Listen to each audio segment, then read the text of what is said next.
Vamos lá, meus irmãos, vamos lá. Vamos começar nossa aula, quinta aula de Introdução ao Novo Testamento 2. Hoje vamos trabalhar na Epístola aos Efésios. Já oramos, como é costume. Mais uma vez, graça e paz. Amém. Graças e paz. Boa noite a todos.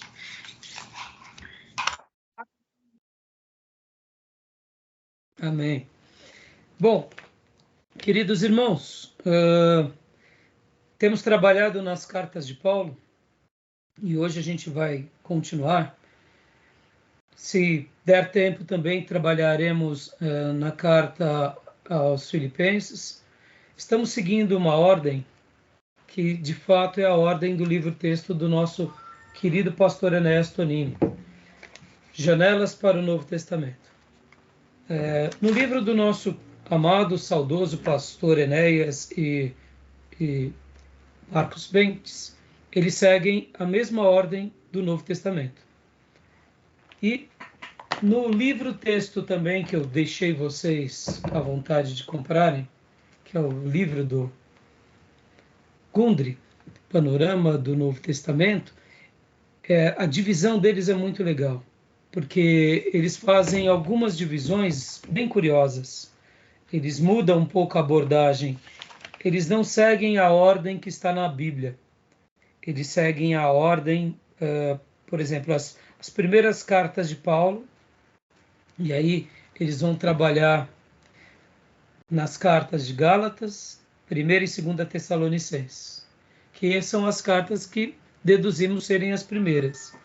Logo na sequência, ele vai para as cartas mais importantes de Paulo, que é 1ª e 2ª Coríntios e Romanos. Olha que interessante. E depois ele vem às cartas de Paulo escritas na prisão, que é Filemão, Colossenses, Efésios e Filipenses. E eu achei bem interessante essa divisão dele, porque é uma abordagem por tópicos. E por último, as cartas pastorais de Paulo. Então, eu gostei bastante da divisão do Gundry, porque ele cria esses blocos, e esses blocos identificam um período. Nós estamos seguindo o modelo do pastor Enéas. No entanto, a divisão que o Gundry faz, ela acaba sendo, na minha opinião, mais interessante, porque nós pontuamos as cartas de Paulo pela cronologia. E isso é legal. Então, hoje nós estaremos falando sobre a carta aos Efésios. Já falamos de Romanos, 1ª e 2ª Coríntios. Falamos de Gálatas. E agora, hoje, vamos para Efésios, tá bom? Graças a paz, Gil.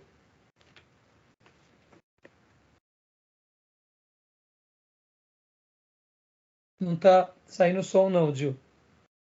Fazer aquela observaçãozinha lá com o fone, lembra? Então, enquanto o Gil vai organizando o som dele lá, vamos ler um texto, irmãos? Como é costume, quero ler um texto com vocês em Efésios 1:13. Você lembra qual é o caminho, Gil?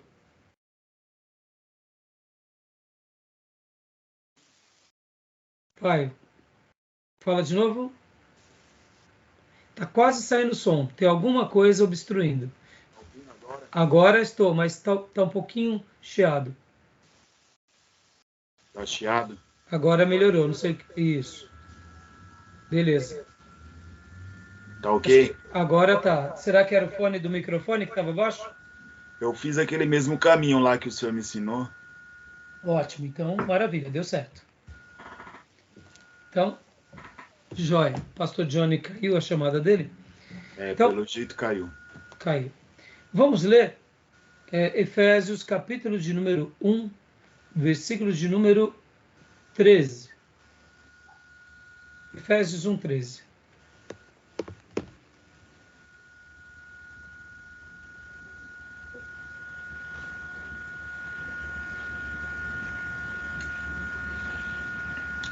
Ok, pastor. Pode ler para nós, irmão. Bendito seja o Deus e Pai de nosso Senhor Jesus Cristo, que nos abençoou com todas as bênçãos espirituais nas regiões celestiais em Cristo. Você está lendo Efésios 1:13? 1:13, né? Eu entendi 3. 13. Pronto, 13 aqui. Vamos lá. Efésios 1:13. Nele, igualmente vós, tendo ouvido a palavra da verdade, o evangelho da vossa salvação, e nele também crido, fostes selados com o Espírito Santo da promessa. Dá uma pausa aí. Olha que interessante. Por meio de ouvir a palavra e crer na palavra de Deus, que na realidade o próprio apóstolo Paulo já demonstra que crer nessa palavra, crer nessa mensagem é crer em Cristo. Acontece algo interessante. Nós somos selados pelo Espírito Santo. E agora leia o 14, por favor. Que é a garantia da nossa herança, para a redenção da propriedade de Deus, para o louvor da sua glória. Glória a Deus. Eu vou ler na minha versão, que é um pouquinho diferente da sua. Você leu em qual versão, Gil? Essa daqui é a King James atualizada. Muito bom. Eu vou ler na NVI. Quando vocês ouviram e creram na palavra da verdade, o evangelho que os salvou, vocês foram selados em Cristo com o Espírito Santo da promessa, que é a garantia da nossa herança até a redenção daqueles que pertencem a Deus para o louvor da sua glória. Esse versículo é maravilhoso. Eu queria só destacar aqui com vocês a palavra selado. Selado. Perceba que a pregação do Evangelho, crer no Evangelho, que é igual a crer em Cristo, que é igual a ser selado com o Espírito Santo em Cristo, que se torna uma garantia de redenção, de que pertencemos a Deus. E a palavra selado, segundo Strong, é colocar um selo, marcar com selo ou selar. Esse selar da parte de Deus sobre nós tem a ver com uma característica de propriedade, e não só de propriedade, mas de pertencimento e de segurança. Nós somos selados, e de uma forma bem simples, mas fazendo uma aplicação e uma correspondência com uma carta selada, nós pertencemos a alguém. Tem um remetente, tem um destinatário. E tem uma proteção, porque foi selado. Então a gente estaria selado e protegido de quem? Do inimigo. Tem também uma outra característica de que as cartas que eram seladas, elas eram cartas que carregavam coisas ocultas. Ou seja, um conteúdo escondido, secreto.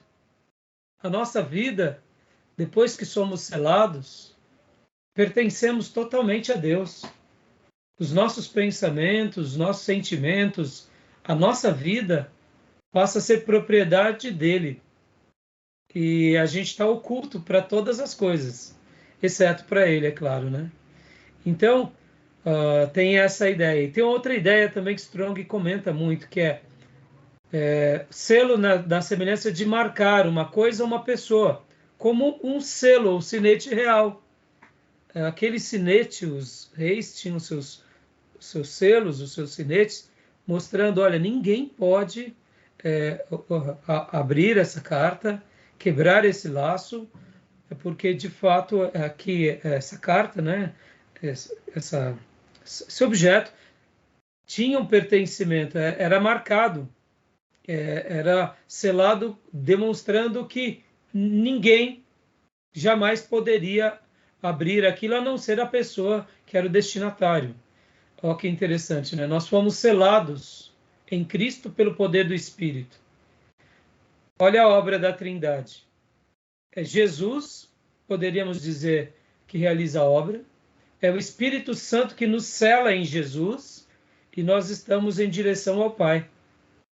Por isso que o diabo não nos toca. Isso é fantástico, né? Dando a ideia de propriedade. E isso não é uma questão exclusiva nossa de seres humanos. Strong até comenta que também existem anjos que foram selados, dando uma ideia de pertencimento e de exclusividade. E o selo também pode ser algo como provar, confirmar, atestar, algo autêntico, para que, por meio daquela autenticidade, não fosse colocada dúvida sobre aquele documento que foi escrito, porque aquele documento escrito, selado, recebe mais ou menos a mesma importância do que aquilo que acontece hoje quando registramos um documento no cartório. É autêntico, é registrado.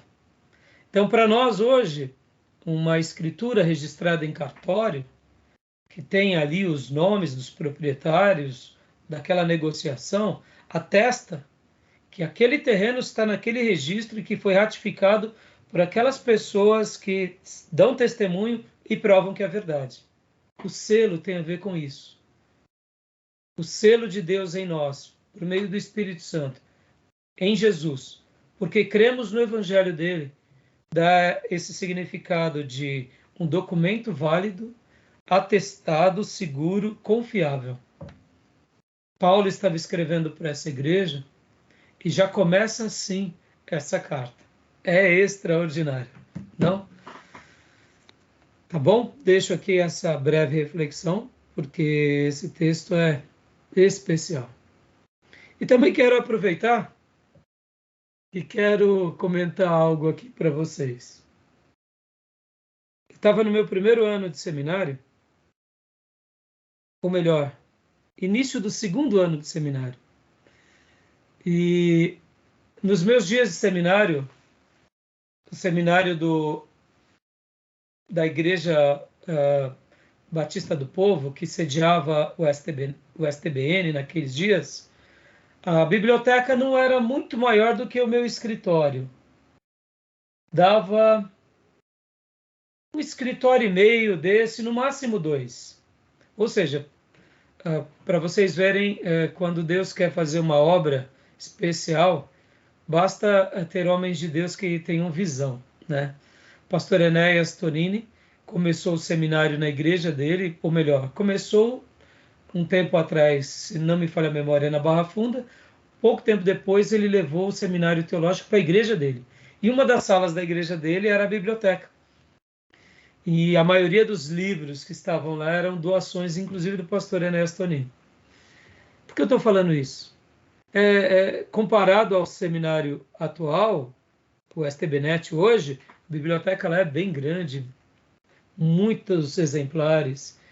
Então, eu estava lá, isso na década de 90, cheguei um pouco mais cedo, estava estudando, e tinha um aluno do terceiro, quarto ano, que ele começou a ler aqui o texto de Efésios, capítulo de número 1, versículo de número 4. Leia para nós, pastor Johnny, 1:4 de Efésios. E eu quero comentar isso rapidamente com vocês. 1:4. Porque Deus nos escolheu nele, antes da criação do mundo, para sermos santos e irrepreensíveis em sua presença. Pode ler o 5 também. Em amor, nos predestinou para sermos adotados como filhos por meio de Jesus Cristo, conforme o bom propósito da sua vontade. E então, nós estávamos ali estudando, como toda a biblioteca, mesmo sendo pequena, nós cumprimentávamos uns aos outros e íamos para o estudo. E, de repente, esse aluno do quarto ano chegou e disse assim, não é possível. Não é possível. Esse versículo aqui de Paulo, no capítulo 1, versículo 4 e 5, não é possível. Porque Deus nos escolheu nele antes da criação do mundo para sermos santos e irrepreensíveis em sua presença. Em amor nos predestinou para sermos adotados como filhos por meio de Jesus Cristo. Não é possível. Paulo, aí ele disse assim, tinham vários alunos, a maioria era primeiro, segundo anista, como eu, eles já eram um aluno do quarto ano, bacharel, né?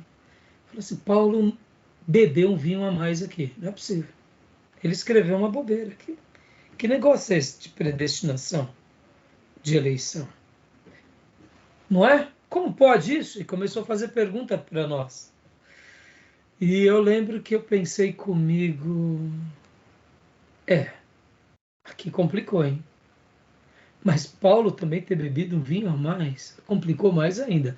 Falei, eu não vou argumentar com o irmão porque ele é quartanista. Ele já é um ministro de música exímio. Ele cantava durante os cultos no intervalo do seminário. Ele tinha um protagonismo no seminário. Eu falei, pelo amor de Deus. Ele era parente do pastor Ernesto Anini, para piorar, entendeu? E aí eu, segundo anista ali, se eu não me engano, eu estava no segundo ano já. Ou era começo do primeiro ano. Fiquei quieto, não respondi, não gostei da afirmação. Mas na realidade, quem bebeu um vinho a mais antes de dizer isso foi ele, tá? Porque Paulo não falou nada de mais nem nada de menos do que ele fala nas cartas. Paulo cita isso de forma exuberante em Romanos.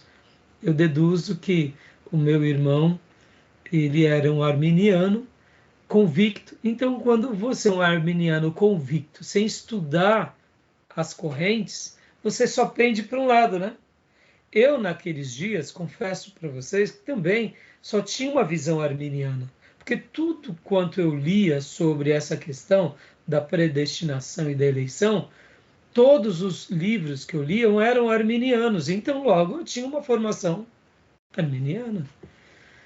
Mas o que me chocou foi ele dizer que Paulo tomou um vinho a mais para escrever uma carta bíblica. E isso foi uma heresia. E eu não tive ali coragem, no primeiro momento, de refutá-lo e fazer ali um debate. Até porque, se tratando de um seminário, eu pensei, preciso estudar mais sobre o assunto. Sobre a questão do arminianismo, eu não tinha muita dúvida. Sobre Paulo tomar um vinho a mais, isso foi uma heresia absurda. Então, eu me recordo desse detalhe e isso marcou bastante aqueles dias para mim. Mas fica aqui esse comentário, né? Quando a gente não tem uma visão mais ampla, a gente olha de uma forma mais tupiniquim, limitada. Quando nós abrimos um leque maior, nas discussões, nós respeitamos as várias correntes. Como eu disse, a minha visão no seminário era totalmente arminiana. Então eu, naturalmente, quando eu li isso, e através dele, é claro que eu já tinha lido isso anteriormente, mas quando ele começou a fazer os seus questionamentos, eu falei assim, não, num primeiro momento eu também acho que complica qualquer tipo de leitura, porque quando a gente pensa que Deus nos deu livre-arbítrio, essas palavras de Paulo aqui vai no contrapé do livre-arbítrio. Então eu não tinha uma resposta em diante disso. Mas fica aqui essa lembrança que me deu, sabe aquela lembrança? Tá bom? Beleza, meus irmãos? Joia? Falou besteira ou não falou besteira? Precipitou na fala mesmo. Estudou um pouquinho a mais, se sente seguro de questionar Paulo, né? É o perigo, né? A gente começa a nadar um pouquinho mais nas águas da teologia, a gente sente que já sabe de tudo. Na realidade, a gente sabe de nada, né, irmãos? Como eu disse para vocês, irmãos, quando foi o meu choque com relação à doutrina arminiana? O meu choque com relação à doutrina arminiana foi depois da minha saída do seminário. Porque aí eu comecei a estudar muito isso. E eu me lembro de um dia eu conversando com um irmão que era metodista. Eu fiquei tão bravo com ele, mas tão bravo, porque ele falou assim para mim, no metrô, eu me lembro como hoje. Mas eu acredito na predestinação. Eu falei para ele, mas não acredito, você está falando essa besteira. Ele falou, Rai, eu estou lendo a Bíblia já há muito tempo. Ele era um metodista, fazia o seminário metodista livre, mas ele falou assim, não, desde quando eu comecei a ler a Bíblia, para mim isso ficou tão claro. Eu falei, não, mas Davi, que besteira. E ali briguei com ele no vagão do metrô. E aquilo ficou no meu no meu inconsciente, tá bom, eu briguei com ele, mas eu domino sobre o assunto. Eu falei, eu vou estudar e vou mergulhar na Bíblia. E aí eu comecei a estudar. Aí eu comecei a entrar em crise. Confesso para os irmãos, eu entrei em crise. Porque eu era um arminiano. Eu orava como um calvinista, mas era um arminiano. E ali eu comecei a entrar em crise. Aí depois de alguns dias e semanas eu fui para ele e falei, me desculpa aquele dia que fui estúpido com você, viu, meu irmão? Porque eu acho que eu não precisava ter sido tão bravo. É que para mim foi quase que uma heresia, porque eu estava ao redor só de arminiano, então eu não entendia a perspectiva calvinista, ou a perspectiva da predestinação, como é lido a maioria desses outros teólogos. Eu não tinha um contato. Foi quando eu mergulhei nos puritanos. Foi quando eu mergulhei nos reformados. E aí, meus irmãos, minha cabeça fritou. Fritou. Mas antes de eu mergulhar nos reformados, eu mergulhei muito nos textos bíblicos. Isso eu não abri mão, antes de mergulhar nos reformados. Porque eu falei, não é possível que essa turma pense assim.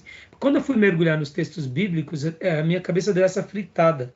E aí eu fui para os reformados, e ali com os reformados eu entendi. E aí é por isso que eu gosto de usar o termo e digo sempre para vocês, deixa a Bíblia falar. E aqui já para eliminar qualquer tensão, né? Defenda o seu ponto de vista. Não tem ponto de vista que a gente possa dizer certo ou errado. Tem muito a ver com aquilo que nós acreditamos. Eu acredito que a melhor leitura é a calvinista. Pastor, e como o senhor responde à questão do livre-arbítrio? Eu respondo como Spurgeon. Eu respondo trazendo o livre-arbítrio para a doutrina não do livre-arbítrio, mas a doutrina da responsabilidade pessoal.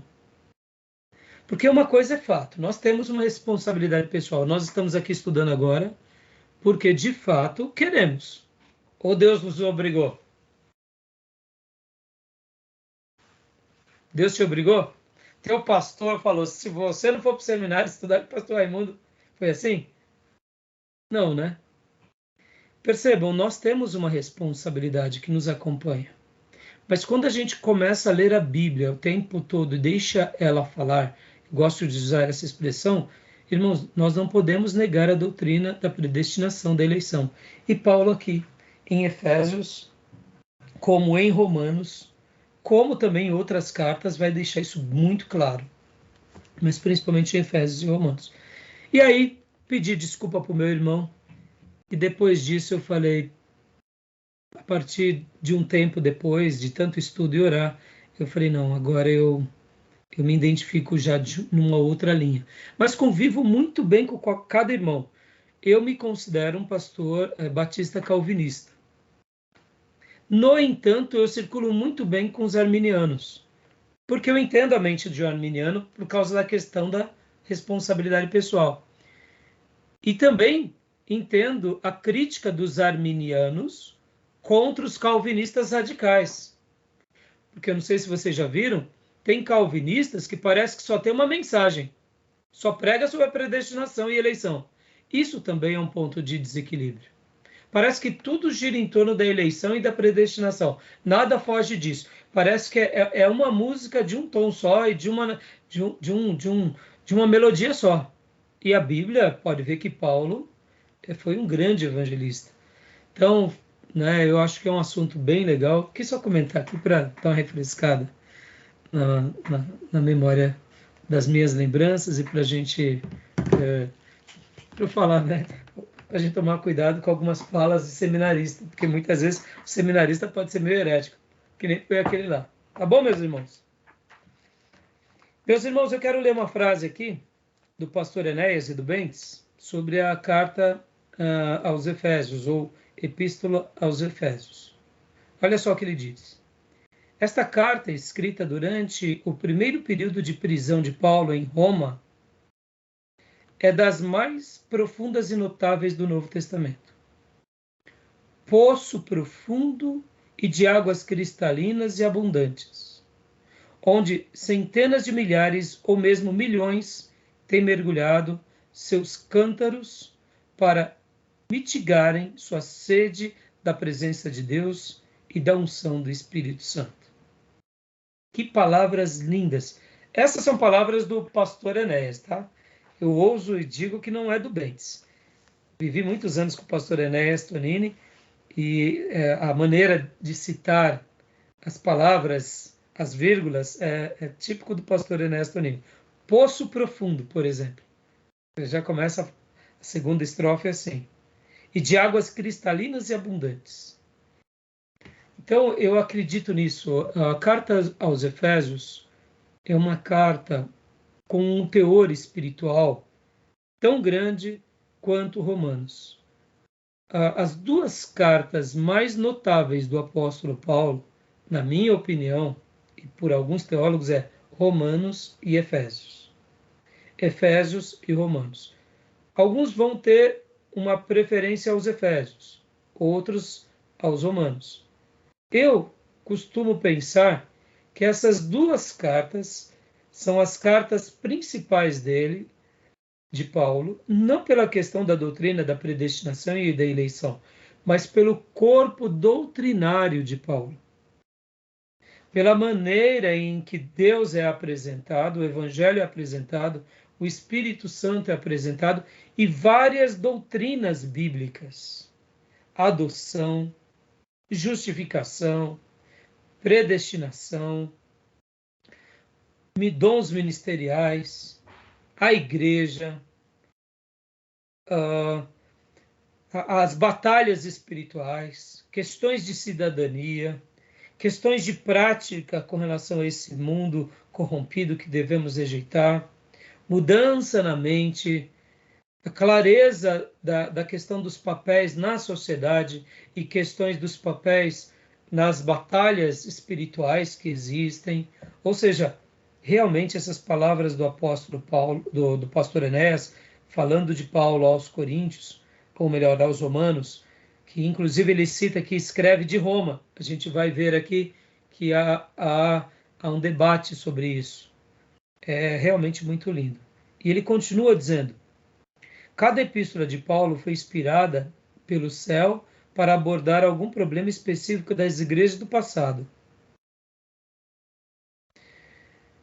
para nos servirem de exemplo. Não nos causa estranheza, portanto, as investidas de Satanás contra esse documento máximo do cristianismo bíblico.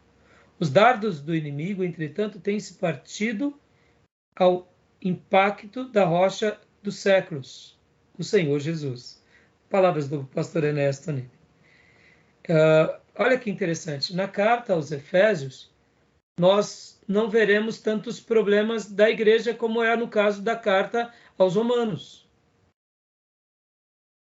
Possivelmente, isso se dá porque a igreja que estava em Éfeso era o quartel-general paulino.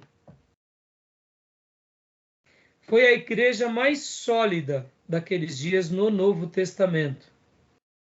Isso demonstra que Paulo ali, mesmo sabendo que cães, falsos profetas se levantariam, e nós vemos que de fato se levantaram contra aquela igreja, mas naquele momento em que Paulo ganha aqueles cristãos, eram cristãos cheios do Espírito Santo, a um ponto que Paulo não tinha tanto trabalho de corrigi-los, a não ser de afirmá-los e de melhorar aquilo que já estava bom.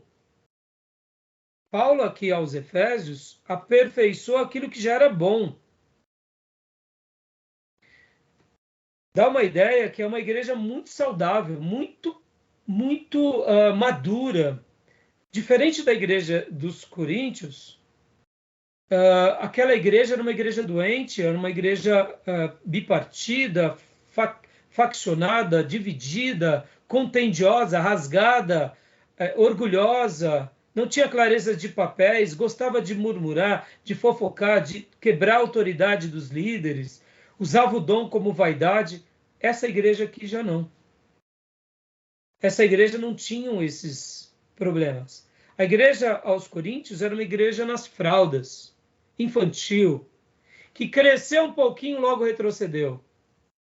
Lembrando um pouquinho dos Gálatas, que começam bem e depois de um tempo já já estavam retrocedendo, já estavam olhando para trás. Lembram que na última aula era típico dos gauleses que eles não tinham essa consistência. Então, quem sabe isso estava dentro da característica deles. Já os efésios, não. Os efésios, eles realmente foram muito dedicados. Agora, quando Paulo lá em Atos fala para que eles vigiem, porque lobos se levantariam contra essa igreja, ali era uma profecia. Ou quem sabe Paulo já via algumas pessoas perigosas também. Paulo já sentia no seu espírito, tem gente ali que é perigosa, mas como muitas vezes, se Deus não mostra claramente, a gente só chega a uma dedução, nós vemos que essa igreja que foi o quartel-general paulino, e por que eu falo quartel-general paulino? Olha que interessante, logo depois da morte de Paulo, possivelmente quem foi pastorear essa igreja foi Timóteo. Logo depois de Timóteo, quem foi pastorear essa igreja foi João. Pensa nisso, irmãos. Paulo, o grande apóstolo, pastoreando essa igreja. Depois vem o seu principal pastor, que é Timóteo. Depois vem outro apóstolo, que é João. E depois vem o discípulo de João, que é Policarpo. E aí, tá bom de pastor essa igreja ou não?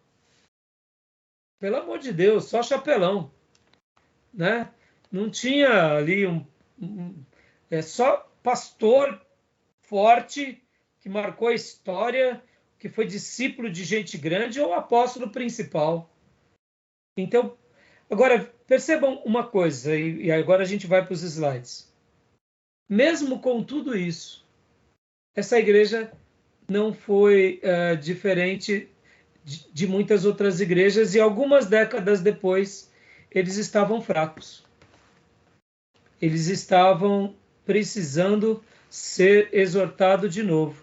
Lembra qual é a passagem que vai chamar a atenção deles? Apocalipse.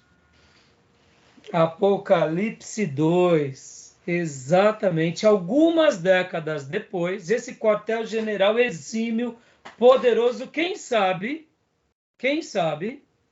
na pequena ausência do próprio João, porque João está agora na ilha de Pátimos, foi sentenciado como escravo aqui, tem a visão do Apocalipse, Deus revela para ele o quê?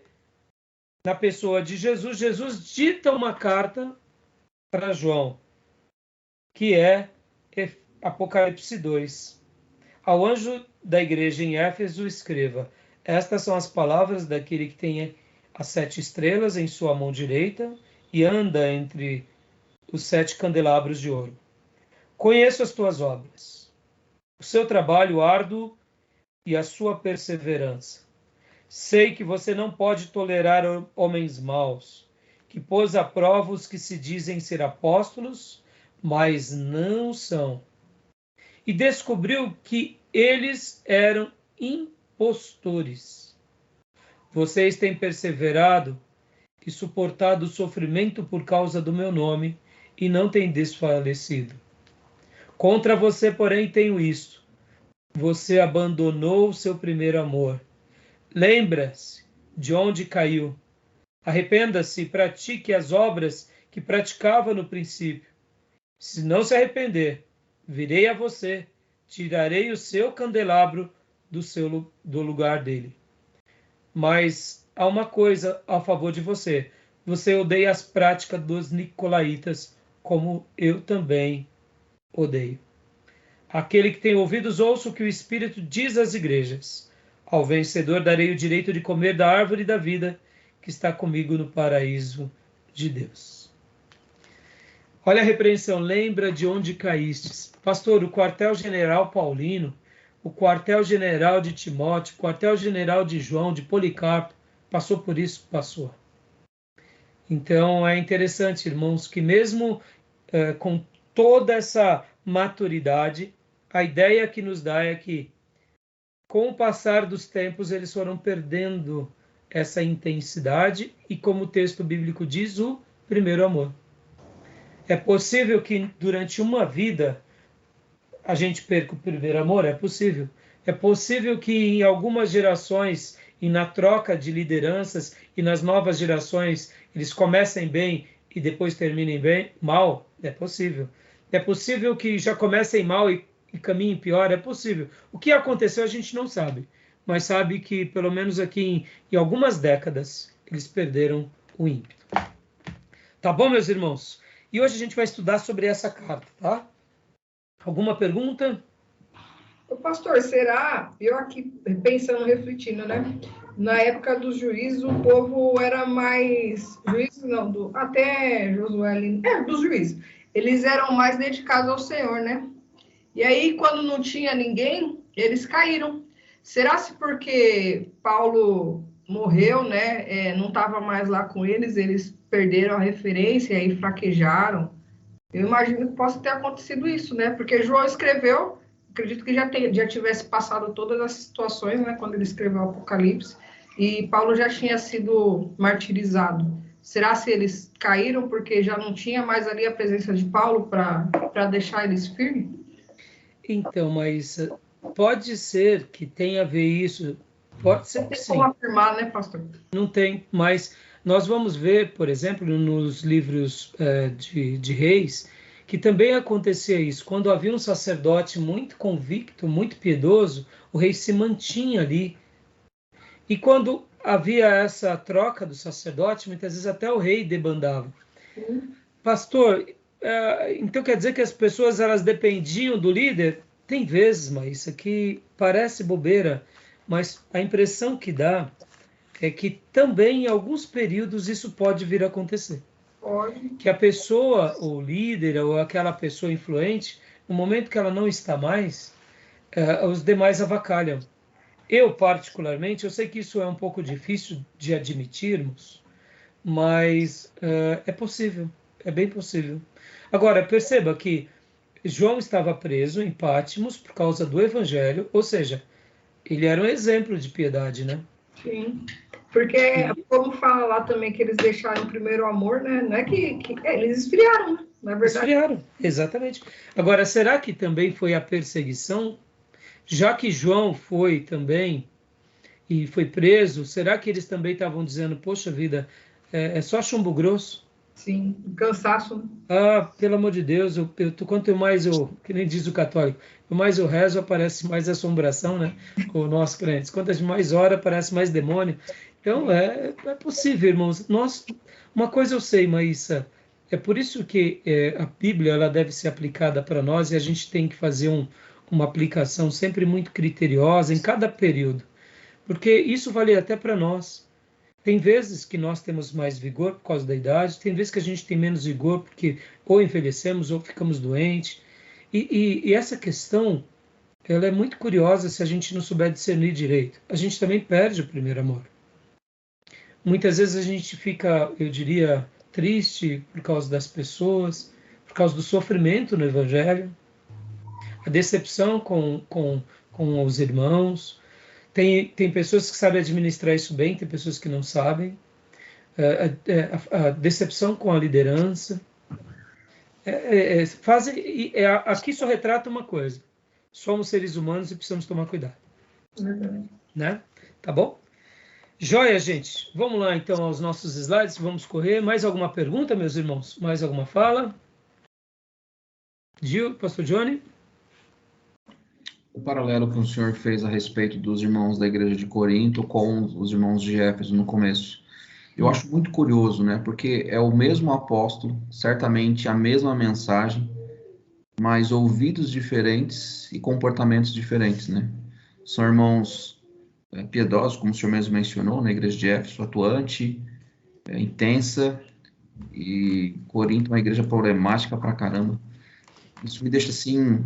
porque não muda também, né? A gente olha hoje, dentro da igreja, a gente também percebe isso, né? É o mesmo sermão, a mesma posição e pessoas que parece que ouvem de uma forma muito distorcida aquilo que está vindo de cima. Enfim, corações, eu acredito, né? Acho que o resumo aqui é... Bom comentário, pastor. Sabe por quê, pastor? Tem hora que a gente precisa ter essa leitura. É o mesmo apóstolo, na mesma época, com milagres poderosos, com uma vida exemplar, povos totalmente diferentes. Igrejas totalmente diferentes, né? Parece que eram épocas diferentes, né? Primeiro século, segundo século, terceiro século. Não, não. Tudo primeiros anos da igreja. Diferença de alguns anos. Então, isso também é bom você ter falado, porque como Paulo reagia com esses grupos que ele gerava? Então, ele não se frustrava porque o povo de Corinto era mais rebelde do que o povo de Éfeso. Ele sabia o que ele era. Percebe que aqui são várias avaliações. É uma avaliação, é o Evangelho, é a semente de Deus. Essa semente é perfeita, ela não falha. Agora, e os terrenos? São vários terrenos. Boa. Tá bom, mas o terreno frutificou. Mas ali no primeiro terreno, que é Coríntios, frutificou, mas não saiu das fraldas, né? Agora Éfeso, cresceu, saudável, e depois perdeu o primeiro amor, mas aí já entra numa outra fase. Mas vamos pensar, como Paulo reagia? Vou dar um exemplo bem claro. O clima do seminário. Irmãos, esse clima aqui é extraordinário. Quando a gente começa a mergulhar, a gente não quer sair nunca mais. Por isso que um verdadeiro seminarista, ele se apaixona pelo ambiente, ele nunca mais quer parar de estudar.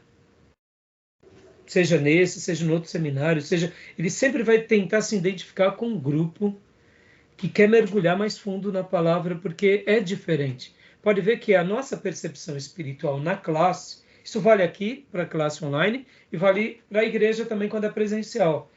Um seminário tem um clima de espiritualidade mais profundo.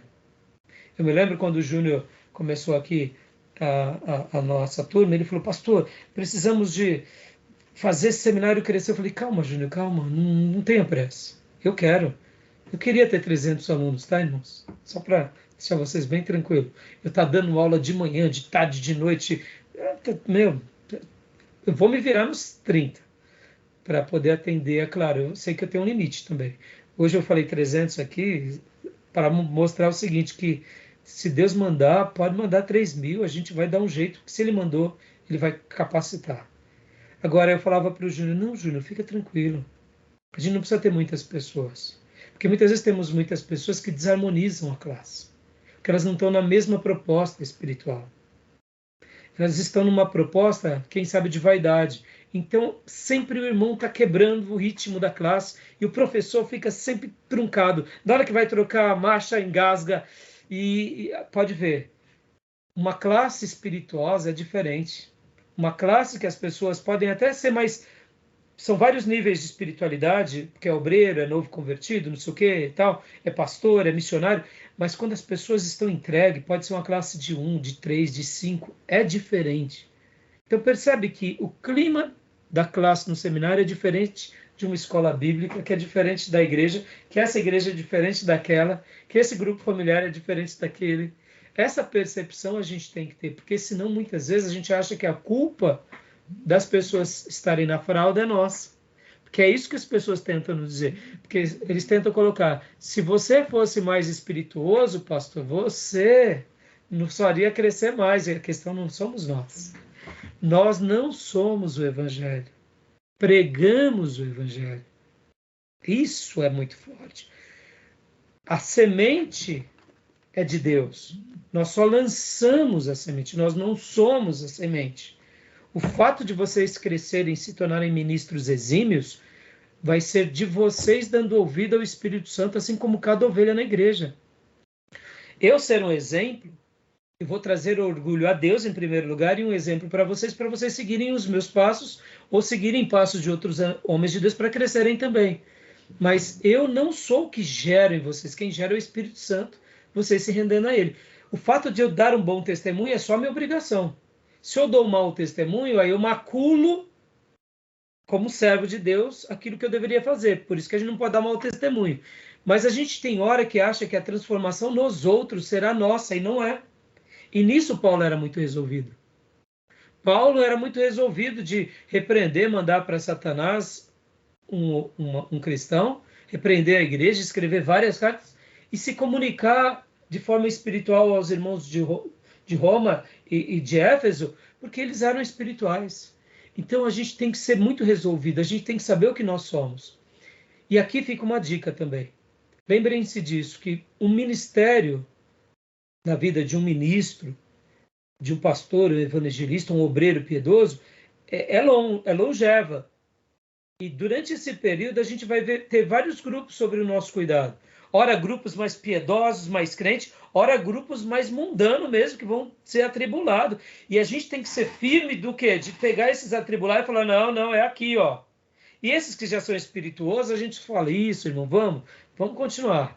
Porque tem vezes que parece que a gente está errando porque entrou um monte de carnal egoísta. Não, irmãos, por isso que saber discernir. Agora, perceba, o meio nos envolve. É claro que a gente tenta agradar as pessoas. No meio dos carnais, se a gente não tomar cuidado, quando vai ver, a gente já está meio carnal também. Entendeu? Porque a gente acaba, tem hora que sendo envolvido. Lembra Pedro aos Gálatas? Se envolveu com os judaizantes? Se Pedro se deixou levar, quem dera a gente. Entendeu, irmãos? E isso é legal, viu, pastor? Essa clareza é importante. E uma última coisa, pastor. Tem vezes que a gente vai malhar a ferro frio num lugar durante muitos anos, porque aquela comunidade não entende a nossa mensagem. E aí Deus te tira daquela comunidade e põe numa outra comunidade. Igreja, me refiro a comunidade, igreja local. E ali você tem uma explosão. Aí você fala, tá vendo aqueles irmãos, tudo tranqueira. Não é não. É porque a sua linguagem não coaduna com a linguagem daquele grupo. Aquele grupo, não é que eles são mundanos, muitas vezes eles são mais simples, são mais operários, e precisa de um pastor operário e simples. Aí você que tem uma reflexão mais teológica, vai para um grupo mais que gosta de pensar, de refletir, a gente pensa, tá vendo, aqui tem crente verdade. Não, é que esse grupo é mais erudito. E você vai se combinar melhor. Vamos pegar um outro exemplo? Muitas vezes você vai para pastorear uma igreja onde são de empreendedores. Você é um pastor empreendedor. Pronto. Casou. Você vai fazer um projeto, tudo acontece, porque é um grupo de empreendedores. Ali é uma comunidade de empreendedores. No outro grupo, são de pessoas mais simples, mais piedosas, mas tudo que é de empreendedores, não quero responsabilidade, mas chama para um culto de oração, vigília, a igreja está cheia, o fogo cai. Pastor, é o que é? Porque por isso que eles são simples e pobres. Não, irmãos, é o jeito deles. De repente eles ficam até ricos, mas esse jeitozinho simples mesmo. Vai ficar rico lá montando mercado, sabe, coisa assim? A gente não explica, tem coisa que não explica. Estou falando isso, irmãos, porque acontece bastante isso. Muitas vezes a gente está malhando a ferro frio com algumas coisas, porque Deus não nos quer ali. E tem vezes que Deus nos quer. Quer ver um exemplo de malhar ferro frio? Moisés. Moisés não malhou um ferro frio durante 40 anos? Moisés desistiu? Não. Esse era o propósito de Deus na vida dele. Tem vezes que a nossa vida... Por isso que é importante a gente saber o que Deus tem para nós. Porque Moisés, ali no deserto, ele foi treinado para se tornar um profeta extraordinário. E hoje a gente olha para ele como um profeta extraordinário. Se aquela geração não deu ouvido para ele e morreu no deserto, a nova geração, que foi a geração de Josué e Caleb, deu ouvido para ele e foi uma geração de vitória. Olha que interessante. Ele tira a geração do deserto, a geração que ele tira lá do Egito e vai para o deserto é uma geração que não dá ouvido para ele, mas nasce uma nova geração que dá ouvido para Moisés no deserto, nos 40 anos. E essa nova geração é a geração que Deus vai usar Josué para conquistar a terra. Ou seja, é o mesmo Moisés com dois povos. Se a gente tem um olhar pequeno, a gente para de fazer a obra. Falar, essa geração está dando trabalho. Muitas vezes essa geração está nos dando trabalho, mas Deus vai dar novos frutos extraordinários daqui a 10 anos. Está entendendo? Pastor, eu não estou aguentando mais essa igreja. Calma, irmão. Continua malhando seu trigo. Daqui a 10 anos, 20 anos, vai nascer uma nova geração. E essa nova geração que você vai ganhar a cidade. Pai, pastor, me explica. Não sei como que acontece. Só sei do seguinte, a gente tem que malhar o nosso trigo, tá bom? Beleza, meus irmãos? Vamos lá? Então vamos lá aqui para compartilhar agora aqui. Mais alguma pergunta? Mais alguma fala? Acabamos discorrendo bastante, né? Saímos um pouco do assunto. Ô, pastor, nos slides, será que teria algum mapa de Efésios, assim, só para... Tem. A gente vai ver, tá bom? Então vamos lá. Vamos por aqui agora. Deixa eu pôr aqui. Vamos lá. Pode ler para nós, Gil, Efésios, aspectos históricos e geográficos. Hoje a gente vai trabalhar sobre essa pauta. Aspectos gerais da epístola aos Efésios, a cidade antiga de Éfeso e teologia básica, tá? Pode ler para nós, Gil. Autoria. Autoria questionada. Autoria questionada? As dúvidas sobre a autoria de Paulo surgiram há pouco mais de 200 anos, principalmente devido a críticos como Evanson, 1782, Usteri, 1824, e De Wet, ou talvez, 1826. Ou seja, irmãos, você vê, isso é recente, pode ver que isso daqui tem a ver com os liberais, né? Então, isso é importante ser citado, nós não vamos gastar muito tempo sobre essa questão. Principais objeções à autoria de Paulo. O que eles argumentam, né? Pode ler, por favor, Gil.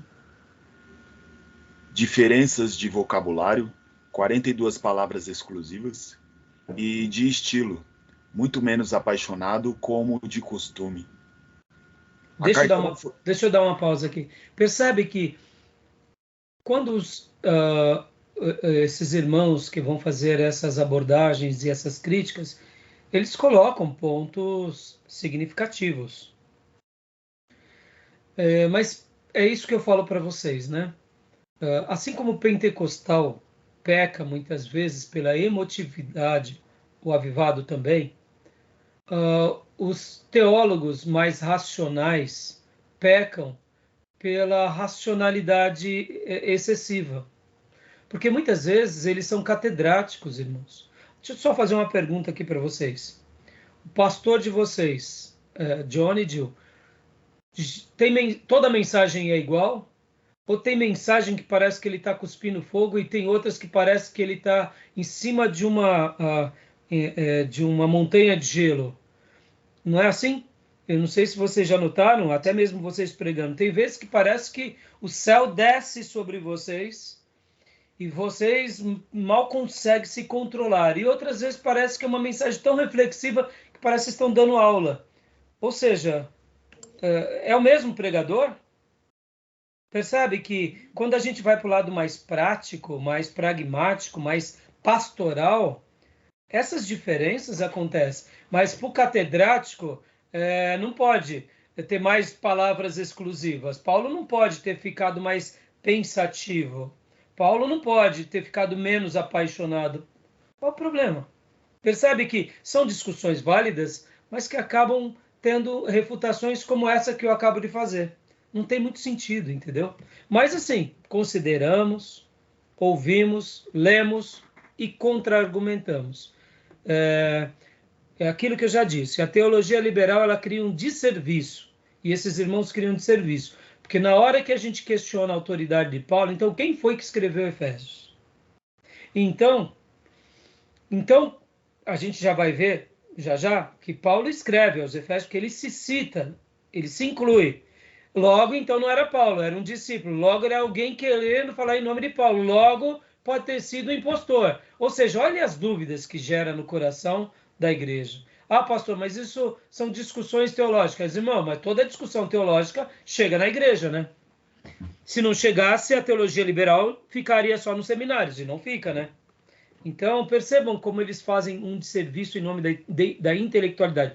A maioria dos teólogos liberais, eles não foram e não são pastores piedosos. São pastores catedráticos. São amantes da teologia ou do estudo. São pastores que gostam demais de ficar estudando, mas não tem cheiro de ovelha. E aqui fica uma crítica, né? Paulo, ele sobretudo era um teólogo, mas ele era um pastor, como cada apóstolo. E aqui fica uma diferença muito grande entre o que pensa, aquele que ensina, e aquele que pastoreia na sua essência. Né? Só fazendo uma crítica aqui, tá bom? Querem fazer algum comentário? Não. Tranquilo? Tranquilo, pastor. Joia. Então, vamos lá. Deixa eu só, antes que o senhor dê continuidade, quando aqui foi mencionadas as principais objeções, uma delas é que não foi escrito especificamente para a igreja. Mas, acho que no verso 3 do próprio capítulo 1, ele... Claro. Assim, bom, enfim, né? Acho que o senhor entendeu. Não, exato. Mas eles são argumentos que caem por terra quando a gente vai ver, né, pastor? Porque, claro que foi escrito à igreja. E não deixa de ser escrito à igreja. Sim. E tá bom, e se fosse uma comunidade, se fosse uma pessoa que nem Lucas... Desculpem. Lucas escreve a Teófilo. Então quer dizer que vai perder a validade do evangelho porque ele escreveu a uma pessoa? E Atos? Foi escrito a uma pessoa. Ou seja, perceba o quanto são de serviços, né? Entendeu? Pode ler, pastor, irmão Gil, a continuação aqui, até o que o pastor Júnior acabou de expressar, né? Segundo ponto. A carta não foi escrita para uma igreja específica, como é o costume de Paulo. Terceiro ponto.